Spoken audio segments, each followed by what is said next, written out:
कैसे हैं आप सब। आज मैं आपको इसी एक्सरसाइज में प्रोबेबिलिटी के कॉन्सेप्ट में फर्स्ट एक्सरसाइज बता रहा हूँ, जो कि एक नॉर्मल सी एक्सरसाइज है। सैम्पल स्पेस कैसे बनाते हैं, किसी भी इवेंट से सैम्पल स्पेस कैसे बनाते हैं, ये चीज़ आपको समझनी है। और ये कॉन्सेप्ट आपका 9th में भी है, 10th में भी आपने पढ़ा है, लेकिन 11th में भी इसका कुछ कॉन्सेप्ट, कुछ क्वेश्चंस आपको, चूँकि हर क्वेश्चन में आपको सैम्पल स्पेस तो फर्स्टली बनाना ही पड़ता है, राइट। अब जैसे इसका फर्स्ट क्वेश्चन कहता है, describe the sample space for the indicated experiment. Experiment हमारा क्या है, एक कॉइन इज टॉस 3 टाइम्स। अगर एक कॉइन को 3 टाइम्स टॉस करेंगे, सोचो अगर एक कॉइन को 1 टाइम्स टॉस करते हो तो टोटल नंबर ऑफ आउटकम्स क्या होते हैं, 2। या तो हेड गिरता है या टेल गिरता है।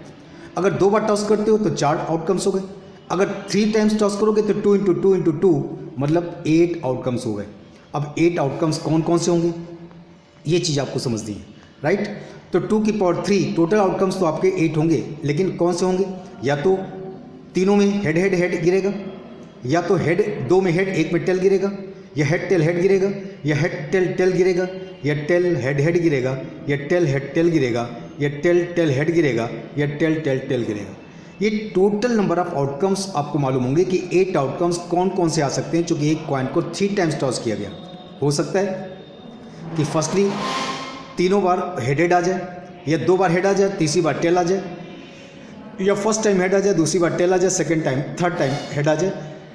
इस तरह से आपको टोटल नंबर ऑफ आउटकम्स 8 होंगे, और 8 आउटकम्स कौन से निकलते हैं ये आपको यहाँ पे क्लियर किया गया। इस चीज़ को आपको समझना है, राइट।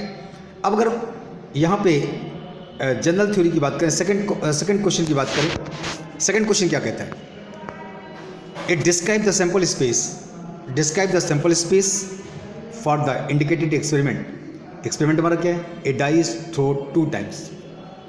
अगर एक डाई को 2 टाइम्स टॉस करते हो, तो एक डाई को अगर 1 टाइम्स टॉस करते हो तो टोटल नंबर ऑफ आउटकम्स कितने होते हैं, 6। या तो 1 2 3 4 5 6 कोई भी नंबर गिर सकता है। आउटकम्स तो टोटल नंबर ऑफ आउटकम्स तो 6 ही होंगे ना, लेकिन अगर 2 टाइम्स टॉस करोगे तो 6 × 6। अब 6 × 6 36 आउटकम्स कौन से होंगे, या तो 1 1 1 2 1 3 1 4 1 5 1 6 2 1 2 2 2 3 2 4 2 5 2 6, या फर्स्ट डाई पे 3, सेकंड डाई पे 1, फर्स्ट डाई पे 3, सेकंड डाई पे 2, 3 1 3 2 3 3 3 4 3 5 3 6 4 1 4 2 4 3 4 5 4 6 5 1 5 2 5 3 5 4 5 6 6 1 6 2 6 3 6 4 6 5 6 6। इस तरह से अगर आप देखोगे तो ये 36 आउटकम्स निकल आएंगे कि अगर एक डाई को हम 2 टाइम्स टॉस करते हैं तो total number of outcomes 6 × 6 that means 36 outcomes होंगे, और वो आउटकम्स आपके कौन से होंगे ये यहाँ से क्लियर हो गया, राइट। अब देखिए थर्ड क्वेश्चन क्या कहता है। Third question, describe the sample space for indicated experiment. एक कॉइन इज टॉस 4 टाइम्स। अब सोचो कि कॉइन को अगर 4 टाइम्स टॉस करते हो तो टोटल नंबर ऑफ आउटकम्स 2 की पावर 4, चूँकि फर्स्ट एक बार टॉस करने पर टोटल नंबर ऑफ आउटकम्स 2 होते हैं, तो 4 टाइम्स टॉस करने पर 2 की पावर 4 दैट मीन्स 16 आउटकम्स होंगे। अब 16 आउटकम्स अगर आपको लिखने हो तो कौन से लिखोगे, 4 टाइम्स टॉस किया गया, या तो हो सकता है चारों बार हेड आ जाए, या 3 बार हेड आ जाए, 1 बार टेल आ जाए, या 2 बार हेड 1 बार टेल, चौथी बार हेड आ जाए। इस तरह से आपके टोटल आउटकम्स 16 आउटकम्स ये आपके बनाने होंगे जब तक आप सैम्पल स्पेस बनाना नहीं सेट लोगे, क्योंकि सैम्पल स्पेस के अंदर ही इवेंट्स का सेट बनता है। जब आप सैम्पल स्पेस का सेट बना लेते हो तो जिस इवेंट्स की प्रोबेबिलिटी निकालनी होती है, क्योंकि कोई भी events is the subset of sample space, right. Question number 4 क्या कहते हैं, describe the sample space for indicated experiment. एक इंडिकेटेड एक्सपेरिमेंट कौन सा है, एक coin is toss and a die is throw. एक कॉइन को टॉस किया गया और एक डाई को रोल किया गया। अब सोचो कि कॉइन को टॉस करते हो तो टोटल नंबर ऑफ आउटकम्स 2 होते हैं, और अगर डाई को टॉस करते हो तो टोटल नंबर ऑफ आउटकम्स 6 होते हैं, और दोनों को टॉस करते हो तो 6 × 2 12 आउटकम्स होंगे। अब या तो कॉइन में हेड के साथ डाई का 1 2 3 4 5 6 कोई भी आ सकता है, और या कॉइन में टेल के साथ डाई का 1 2 3 4 5 6 कुछ भी आ सकता है। तो इस तरह से टोटल नंबर ऑफ आउटकम्स 12 होंगे, H1 H2 H3 H4 H5 H6। H coin का पोर्शन है और 1 डाई पे आने वाला नंबर है, H कॉइन पे आने वाला टर्म है, और 2 डाई पे आने वाला टर्म है। इस तरह से टेल के साथ भी डाई के 6 नंबर आ सकते हैं। 12 आउटकम्स आपके ये बन जाते हैं, राइट। तो इस तरह से आपको सैंपल स्पेस बनाना सीखना है। क्वेश्चन नंबर 5 क्या कहता है, describe the sample space for indicated experiment. A coin is toss and a die is rolled only in case head is shown in coin. मतलब सोचो कि एक कॉइन को टॉस किया गया और एक डाई को रोल किया गया, only in case head is shown on a coin. जब लेकिन एक केस है कि अगर कॉइन पे सिर्फ हेड गिरता है तो डाई को रोल करने पर डाई के तो कोई भी नंबर गिर सकता है, 1 2 3 4 5 6 कोई भी गिर सकता है। तो सोचो अगर कॉइन पे हेड गिरेगा तो डाई पे 1 आ सकता है, 2 आ सकता है, 3 आ सकता है, 4 आ सकता है, 5 आ सकता है, 6 आ सकता है, राइट। और when die rolled is case head is shown on the coin, head is shown on the coin.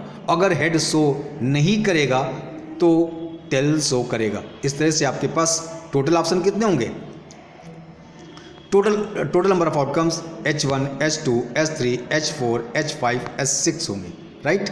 और उसके बाद टोटल आउटकम्स 12 होंगे। व्हेन ए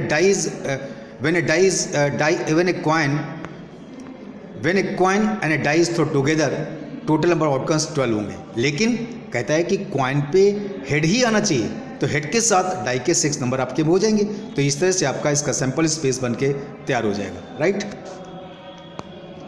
क्वेश्चन नंबर 6 क्या कहता है, 2 boys and 2 girls are in room X। एक room X है जिसमें 2 बॉयज हैं और 2 गर्ल्स हैं। 1 boy and 3 girls in room Y। और एक बॉय और 3 गर्ल्स दूसरे रूम सेकंड रूम में Y रूम में है। Specify sample space for the experiment in which a room is selected and then a person. अगर एक रूम को सिलेक्ट किया जाए और उसके बाद उसमें से एक पर्सन को सिलेक्ट किया जाए तो उसका सैंपल स्पेस क्या बनेगा। अब सोचो दो रूम हैं, 2 रूम में फर्स्ट रूम में 2 बॉयज़ हैं 2 गर्ल्स हैं। सपोज डेट X रूम में 2 बॉयज़ B1 B2 और 2 गर्ल्स G1 G2 हैं। और सेकंड रूम में 1 बॉय B3 है और थर्ड 3 गर्ल्स हैं G3 G4 G5 है, राइट। अब सोचो अगर X रूम हम सेलेक्ट करते हैं तो X के साथ हम बॉयज़ को भी सिलेक्ट कर सकते हैं, दोनों बॉयज़ को भी सिलेक्ट कर सकते हैं, मतलब XB1 XB2 हो गया। या दोनों गर्ल्स को सिलेक्ट करते हैं, XG1 XG2 हो गया। ये तो आपके पास चूंकि 2 बॉयज़ और 3 गर्ल्स हैं X रूम में, तो X रूम को सिलेक्ट करते ही दोनों बॉयज़ में से किसी बॉयज़ को सिलेक्ट कर सकते हैं और दोनों गर्ल्स में से किसी गर्ल्स को सिलेक्ट कर सकते हैं। और अगर Y रूम सेलेक्ट करते हैं तो एक बॉय को सिलेक्ट कर सकते हैं और 3 गर्ल में से किसी भी गर्ल्स को सिलेक्ट कर सकते हैं। तो टोटल नंबर ऑफ आउटकम्स तो आपके यही होंगे ना, XB1 XB2 XG1 XG2 YB3 YG3 YG4 YG5। इस तरह से आपको सैंपल स्पेस का समझना है कॉन्सेप्ट कि सैंपल स्पेस कैसे बनते हैं, राइट। पहले इन क्वेश्चंस को जरा आप लोग रीड कर लो, समझ लो, उसके बाद बताओ कि सैंपल स्पेस का सेट बनाना आ रहा है या समझ में या नहीं आ रहा है, राइट।